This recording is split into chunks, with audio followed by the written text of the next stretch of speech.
Welcome back to the channel, and in today's episode, I'm gonna talk about cash out refinance. What is it? When should you use it? Is it bad? What's the strategy here? And is now a good time to do it? My name is Brian Tran. I'm a real estate investor, and I've done multiple cash out refinances. And right now, I'm a little bit scared, and I'm gonna tell you guys why at the end, why I'm actually scared of doing a cash out refinance. Look, guys, I made this video because I started talking to a lot of people and they just didn't understand what a cash out refinance is or whether or not they should do it now, and if they do, what should they do with that money.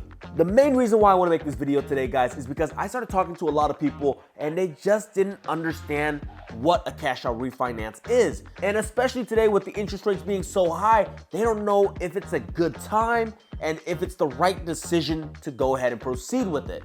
So what is a cash out refinance?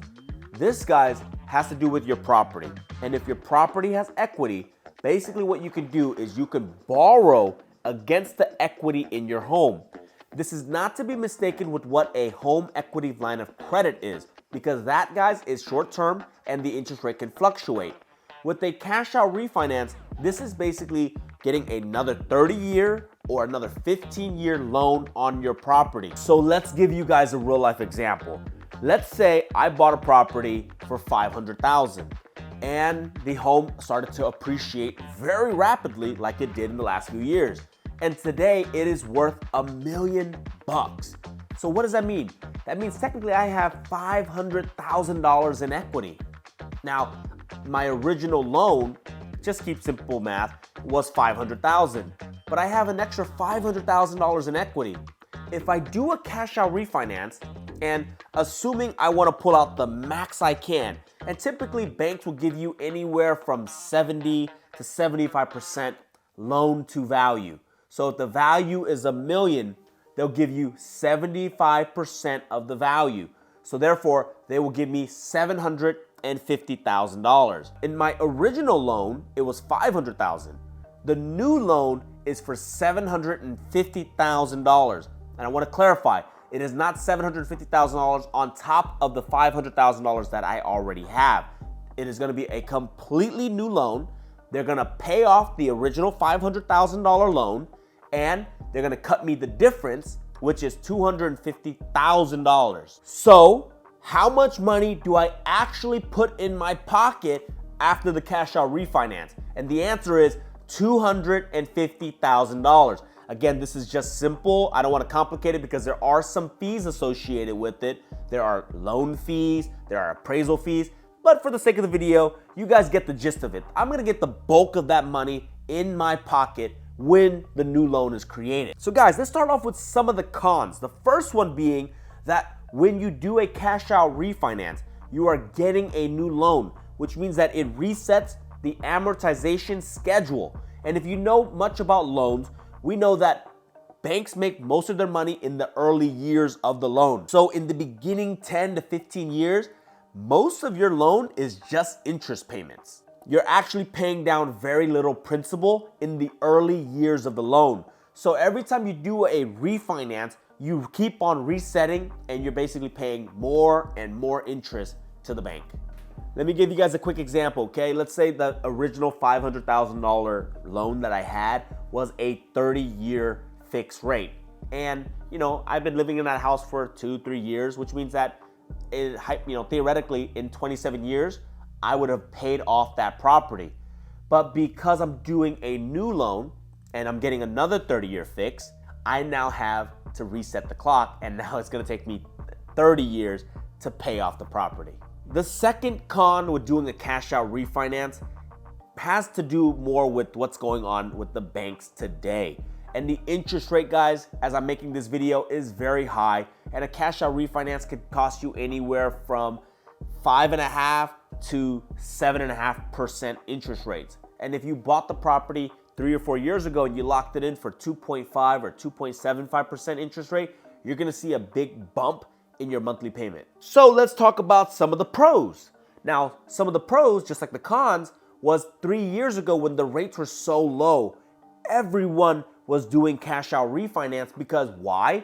The cost of borrowing money was just so cheap that it would be ridiculous not to actually pull money out of your home. The second pro with doing a cash out refinance is that the money you pull out is tax-free. So why? Because debt is not income. You're pulling debt out of your property. And in the eyes of the IRS, that was not money earned. So going back to that same example, guys, I'm pulling out $250,000. The IRS is not gonna take a penny of it. That's all mine to go do what I'm gonna tell you to do next. Okay, so when should you do a cash out refinance? So look, real life example, most of my properties today have a 2.5 and a 2.75% interest rate. I'm not gonna be doing a cash out refinance because if I do it today, it's gonna cost me 3 times the amount to borrow that money. So instead, I would actually advise you guys to do a HELOC, which is a little bit more short term so I can get the money and use it to invest. But in the past, when rates were at 2.5 or even 3%, and it was so cheap, I highly encourage everyone to do a cash out refinance because that gives you access to your money to take it and invest. Here's my belief on cash out refinance. I don't believe in pulling that money out to upgrade my lifestyle, to buy a new car, to buy a new watch, because at the end of the day, that money is costing me something, and I want to take that money and make sure that it's out there working and growing. That, guys, if you stick to that just one strong financial principle, I guarantee you, you will not go broke. The next thing you want to be careful about when doing a cash out refinance is understanding how much that monthly is going to cost you, because you don't want to get in trouble with doing it on a rental property, for example, where you go from a cash flowing position to now negative. And you're probably asking, well, why am I going to go negative? Well, the reason why, guys, is because if I borrowed $1 million at the old interest rate of 2.5%, my monthly payment with property tax and insurance would probably be roughly $7,000. But if I were to borrow that money today, you wouldn't believe it. That would probably cost me anywhere from $11,000 to $12,000 a month. So you guys are probably wondering, how many times should I refinance my property? And what is my honest opinion on it? It really depends on your financial situation and your financial opportunities. So in short, guys, it can be as many times as you want or next to none. It just really matters on what are you gonna do with that money, and if it's costing you 5, 6, or 7% in interest, are you able to bring a return of 10 or 11 or 12 where you can actually make money on that money? But if you're gonna do it just to upgrade your life and it's just gonna cost you a ton of money, I'm gonna advise against it. End of the day, guys, this is just my honest opinion.